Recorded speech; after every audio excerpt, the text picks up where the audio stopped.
Welcome back to Getting Your Shit Together. Today, we are diving into a topic that affects so many of us: debt consolidation. If you're feeling overwhelmed by multiple loan payments, high interest rates, or just the sheer number of bills each month, debt consolidation could be a game changer for you. We'll talk about what consolidation really means, how it works, and when it might make sense as a financial strategy, and some other alternatives. Whether you're trying to streamline your finances or get out of debt faster, understanding these options are crucial. So let's dig into the ins and outs of managing your debt and see how it might help you take control of your financial journey. Well, I think it's important to explain what debt consolidation is. But right now, I think it's a good idea to talk about why now. What's happening in the world? What's happening in Canada? You know, why is this a thing? And why are we choosing this as a topic? For sure. I think even the federal government just came out with an announcement trying to give some relief. So I'm laughing at some of the things that were included. Yay, you won't have to pay GST on your Christmas tree purchase this year. Woohoo! That's going to be so great for all those people that are also going down and cutting down our climate cleaners, right? What got me thinking was why GST is excluded on diapers only for 2 months. Our baby is going away after that. No, because they're trying to make some headway on what their polls are doing. That's really I can't see any other reason. This is simply for a poll exercise. They want to see if it's going to make any impact at all and swing things in their favor. Again, so let's try to get the politics out of this and focus on the real thing. Exactly. So why now, right? Why are we talking about this right now? You mentioned about, the government is trying to provide some additional stimulation and relief in some people's mind by taking the GST or some of the tax off of one spot and giving you money back in the other. The challenge is that I think over the last couple of years, the costs of everything have gone up at a pace that was much quicker than what your income went up by. So a couple of years ago, you could go to the grocery store with your $100 in your pocket, buy $40 worth of food, and that was enough for a weekend or whatever your scenario is. And you had $60 left over to do other things. Well, today, that number is you go to the grocery store with $100 in your pocket, you get the same things that you did a couple of years ago that now cost you $75 or $80, which means you have less money left over to be able to do whatever it is that you need to do. So it's more like $60 less than what I want. Exactly. So ultimately, in my mind, is seeing that people are stretched and stressed because they're using debt a little bit more in order to stay above or keep the balance of the $100 in their pocket, and they're putting things on credit because it's a pay later kind of thing. And it's created some challenges, and I think a lot of people are feeling it. Well, you and I have kind of looked at some of the government statistics that talk about debt and income and assets and all that kind of stuff. But when we look at what's happened since, take 1999 as an example, and I know that was 25 years ago, but the average person would have maybe about $126,000 in debt at that time, the average household. Including all kinds of debt. Including all kinds of debt, credit cards, lines of credit, mortgages, and non-mortgage debt like student loans, vehicle loans, et cetera, et cetera. And today that number is well over 400,000. So it's gone up fourfold. And I think, I feel like what's happened is we've probably seen a lot of that happen. It's not been a steady thing. It's been a little bit level and then a shooting up in the last couple of years. So people are struggling to deal with the rapid increase and slow following of the income going up behind it. And income has not increased 4 times in the last 25 years, at least not the average income. No. So our goal for today's meeting is to talk a little bit about one of the solutions that may be available for many of you, and that's debt consolidation. We just want to help people understand what is a debt consolidation, what ways can it happen, what are some of the things to think about, and is it right for you, right? Lastly, kind of making that decision after you've heard some of our information. What in your words, Neil, what would you say a debt consolidation is? As the word consolidation kind of implies, it's a process of looking at all your debts. And you may have, as we talked about before, right, may have different kinds of debt, like mortgage, a line of credit, couple of them, credit cards, loans, and etc. So instead of trying to deal with them separately, consolidation approach looks at, can we combine all of them into a single debt or a loan, which then the borrower can focus on paying it down, and maybe that consolidation process can save some dollars, which otherwise might not have been available because they are trying to make payments across a number of different debts. Yeah. Each of those debts, whether it be an installment loan, whether it be a line of credit, whether it be a credit card, a student loan, or otherwise, each carry their own minimum monthly payment requirement. Some of them, with the minimum monthly payment requirements, may or may not actually pay down the amount of money that was borrowed. Yeah. Right? Sometimes it's just enough to cover the interest costs and the actual debt amount stays as is. And Yeah, so minimum amounts are just to let the lender know that you are still making those payments, rather than it's not doing anything to reduce the balance. Exactly. And that carries on people because, as we mentioned, the cost of everything has gone up. And in some cases, I don't know, have you received a bill from any of your credit cards lately, Neil, that basically said that we're changing the interest rate and it went from, 19 to 21% or whatever the number is? I think for almost all the cards I have. So our thought is to look at, as you mentioned, exactly as you mentioned, is to take all of the debts that you have, or at least the ones that matter, and consolidate them into one payment, which would have an amount going to an interest cost, because that's unfortunately not going to go away, but then a bigger portion, hopefully, that's actually paying down the amount borrowed. Exactly. It's sort of putting together a plan to pay down the debt instead of you just trying to hit 100 birds at once. Exactly. And not relying on the hope of the lottery winnings this Friday. That'll take care of it all. Which, I'm not going to lie, I've seen an awful lot of people who talk about lottery winnings being the solver of all of their problems. So then, is there just one way to approach this situation, or do we have multiple ways that you can look at managing or bringing debt under control? This is probably, I think, the most important part of the segment today, which is that there isn't just one way to make this happen. There are multiple ways to consolidate debts, and we're going to talk about it. We're going to list a few of them, and then we're going to get into some pros and cons on what some of those are. But I'm going to list a few that I can think of.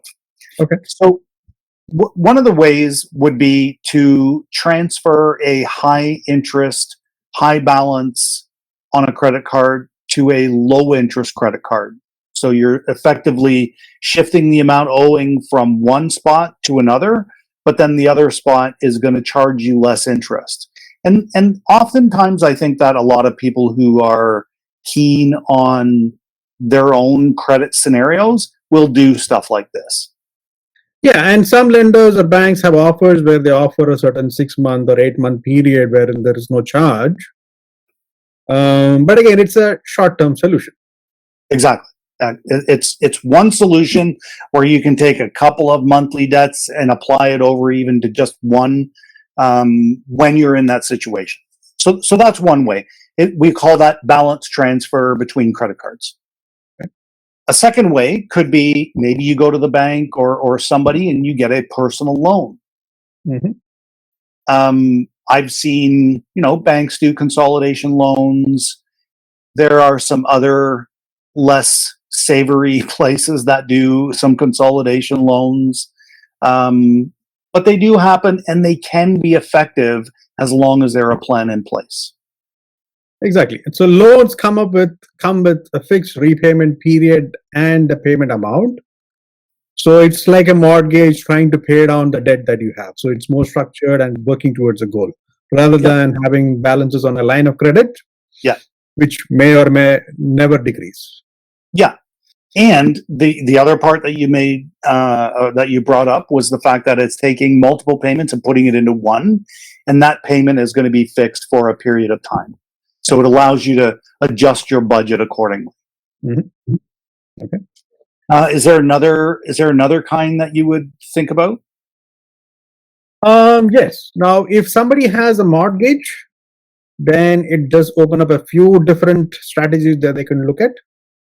So if there is a standalone mortgage, and if they are maybe if makes sense, they could look at a refinance to consolidate all the mortgage or all kinds of debt together and make it one single payment and hopefully a lower interest rate. Yep. Some of the other features, if somebody has a house and a home equity line of credit, is that they could convert their higher interest debts by borrowing against the home equity line of credit. So thereby they reduce the amount of interest they are being charged. But of course, it needs to go beyond, and they need to have a plan in terms of how they pay it down. Yes. A lot of people, we talked a little bit about, the average credit card out there tends to be somewhere between 19 and 23%. And there are a lot out there that are even higher. What would the average rate on a home equity line of credit be? And what's the difference between, credit cards and home equity lines of credit? Why is there a difference on the interest rate? So there is a significant difference in the interest rates because, as you said, credit cards are high teens or above, maybe 20s, the interest rate. While a home equity line of credit, since it is secured by nature, secured by the property, comes at a lower cost. So you could get anywhere between, say, prime plus 0.5 or maybe even prime to a couple of points above prime. So that's a really significant thing to think about when wondering, well, why is my interest rate on this line of credit tied to my house so much lower by more than half? Is it lower than what you're paying on a credit card? And this is the way lenders approach things. You have a house, you have that security, there is a more than high chance that that person is going to pay the monthly mortgage payment and the line of credit payment that goes along with it. It's most likely the last payment that they would ever think about defaulting on. Exactly. But phones first, right? And then credit cards, and then other financial service products. But houses are always going to be the last thing that they'll be late on or whatever. And they'll give up on the private health insurance or dental plan before. Exactly, right? And then there's one last thing, which is a method for doing the debt consolidation, and that is using a debt consolidation company. Mm-hmm. And you've heard about them, 1-800, debt blah blah or whatever. Trustees, they do a lot of radio advertisements and things like that. But we'll get into those a little bit. But let's get into some of the pros and cons overall of debt consolidations. Let's talk a little bit about why it's a good idea to do a debt consolidation. And we've touched on a couple of things, but you want to give me some just high level good reasons why we should do these? Well, ideally, it should be lower interest cost. Check. That's a pro. Yep. Ideally, lower monthly payment. Yep. Check. Ideally, it's one single payment, or not many payments, but fewer number of payments. And easy to manage. So check. Yep. Yeah. Yeah, it's probably more emotional rather than financial. It's a Yes. peace of mind and sort of a feeling of progress. Yeah. Reduces stress, right? Yeah. To me, that's a pretty important factor to think about, because a lot of people, when they act stressed or when they are stressed, you don't get the best out of yourself when you are stressed. So, reducing stress to help people live a little bit better, I think, is a good thing. For sure. And then lastly, I think that it can also help improve their credit score, because now, instead of having 5 accounts with high balances across each, they've got hopefully 3, or maybe they've reduced their accounts, the number of credit cards, by canceling 1 or 2, but they should leave themselves with 1 or 2, and then they have this loan. It helps to make your overall credit profile look a little bit better, and it can probably increase your score. Yeah, talking about canceling accounts, I would advise people leave their longest running Yes. accounts open and not cancel them. Yes. Even if it is at a higher interest rate, if you don't have a balance on it, it doesn't cost you anything. Mhm. But having that longevity of credit account is good for your credit score. So let's talk about the cons now. Are there any downsides? No. Yeah, of course there are. Of course there could be. Could be. I'm not going to say are, like as if every time that it's the same. But there could be, depending on where you go to get the consolidation, there could be a fee for somebody to do that for you if things are bad. Yeah, a mortgage refinance or getting a new mortgage, of course, comes with some cost. So exactly. You may end up having, what in your head you might have thought, oh, I'll have this paid off in 7 to 10 years. In the case of maybe a car loan, when we're adding a car loan and a couple of other credit cards or something like that into a mortgage, now it's going to take you longer to pay off over time. So that is something to consider. Something that a lot of people don't often think about right away, because they're just looking for that end prize, is I want to get rid of these debts. And so when you consolidate them all into one, and it goes from being spread out all to over here, you now have access to those credit card and accounts again. And some people are like, I'll be good. I promise I'll be good. And then they're not. And then you end up with more debt. They again go down those bad paths. Exactly. Yeah. So what would be some good factors to consider before doing some kind of a consolidation? I would like to add one more point. One is, especially if it is about consolidating and getting a mortgage. And if somebody is not able to still handle their debt good enough, they could easily run out of equity in their homes and put their home at risk. Yes.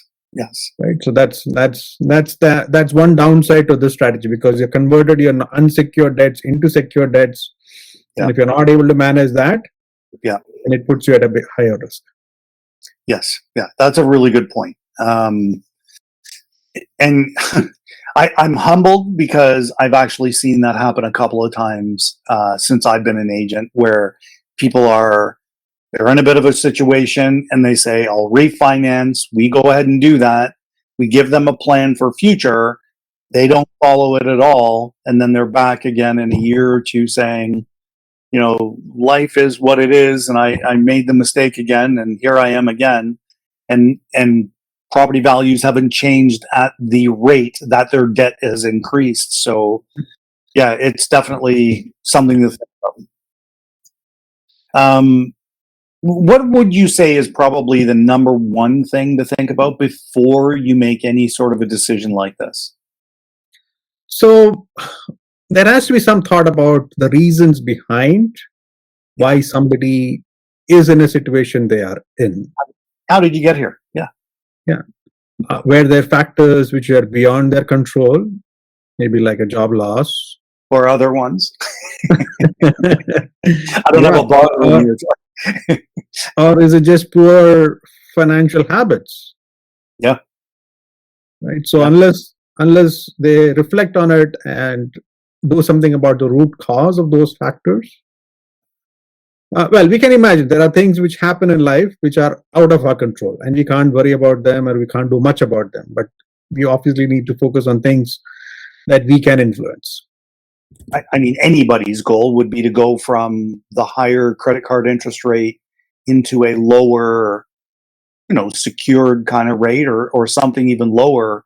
But there are times when, due to the previous financial behavior, that might not be possible. And you may have to look at some other avenues.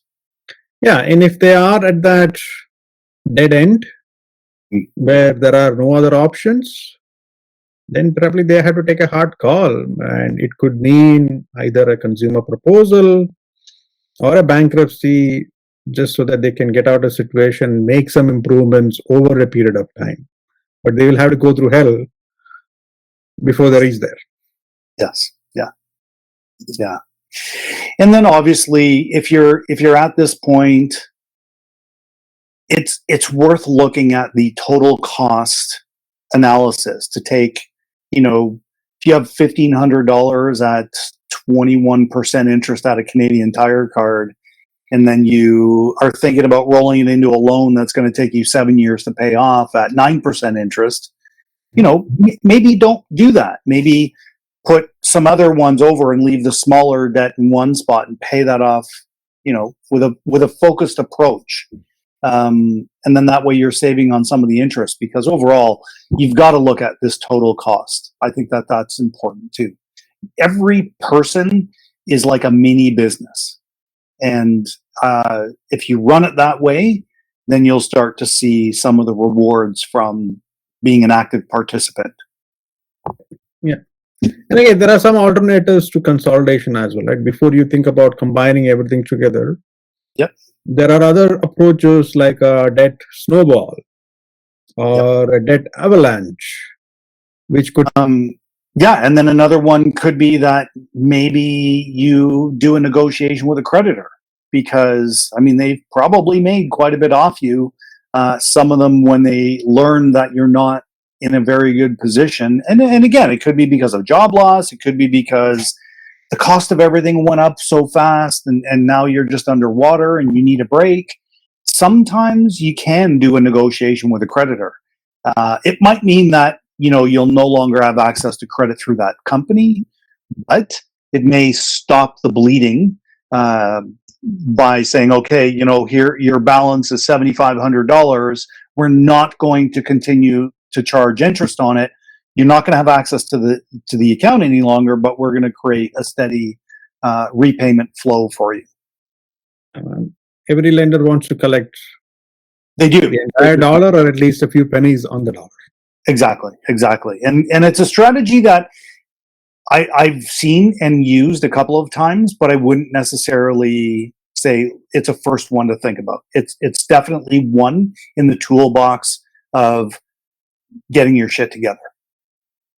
And then the last, which would be in my mind a last resort, which would be the bankruptcy, which is you're basically throwing your hands up.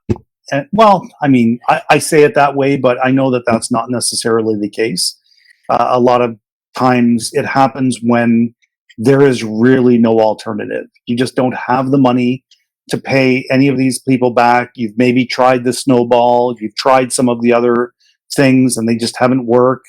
You're on a fixed income, and that could be because you have a job that pays you a certain amount, but the amount that you owe, just can't be met. You cannot meet your requirements based on the income that you have. And this might be a way to look at getting out of that situation. So the debt consolidation is combining multiple debts into one in order to try to make either the interest costs on the total amount of debt lower or to make the payment more palatable. And in some cases, removing it altogether by going through a bankruptcy or something like that. There are multiple methods to do this: personal loans, credit card transfer balances, and you can increase your mortgage or have your mortgage and add on a line of credit that'll allow you to combine all of your other debt into one, but again, as mentioned, at a lower interest rate. There are some pros and cons of doing all of these things, and it's always worth looking at. Some of the pros are simplifying your payments, keeping your interest or getting your interest costs down, and improving your credit score and hopefully a little bit of your lifestyle with a reduction of stress. As far as some of the cons go, you could come up with some or could have some upfront fees and costs when you're thinking of doing a refinance. If your situation is as such and we have to go to alternative lenders, it could be even higher costs to do that refinance. There is always the risk, if you're not closing the accounts that you're paying off, that you could just simply accumulate more debt after you've done some kind of a debt consolidation. And lastly, you're just taking much longer to pay off the debt as it is. Some things to consider: are you changing your behaviors, whatever it is that caught you there? If they are a factor, if you have a job loss, that's not something, that's not a behavior change that you can attribute to being negative. You've lost a job. So maybe the behavior will be that you'll find another job or you'll find another way of making income. So, or save more money while you're working. Exactly. Right. Yeah. It really is to be a little bit more mindful of your spending habits. The overall cost of your debt, even though it's being pulled into something that's now maybe going to be a lower payment, the overall cost could go up because you are stretching it out over a little bit more time. And then some alternatives, which is, doing the work, right? Looking at some debt, snowball and or avalanche methods in order to pay that debt down a little bit more faster, but that requires a lot more personal input and sacrifice in some cases in order to make that happen. You could negotiate with your creditors to lower your payment, but that could have an impact on your overall credit as well. So that's something to work about or think about. Some credit counseling, there are options out there, and we do a form of credit counseling as well. When we help look at somebody's credit, we take all factors into consideration to help determine ways to be able to get you back onto the straight and narrow, so to speak. And then finally, bankruptcy are considerations to think about if you're at that point. And, whenever I'm looking at a file, and I'm sure Neil's the same, that is our last goal, to have somebody go through a bankruptcy, because it does impact them significantly for quite some time. Especially if it involves a mortgage. Yes. Yeah. Right? So that has to be much more carefully thought about.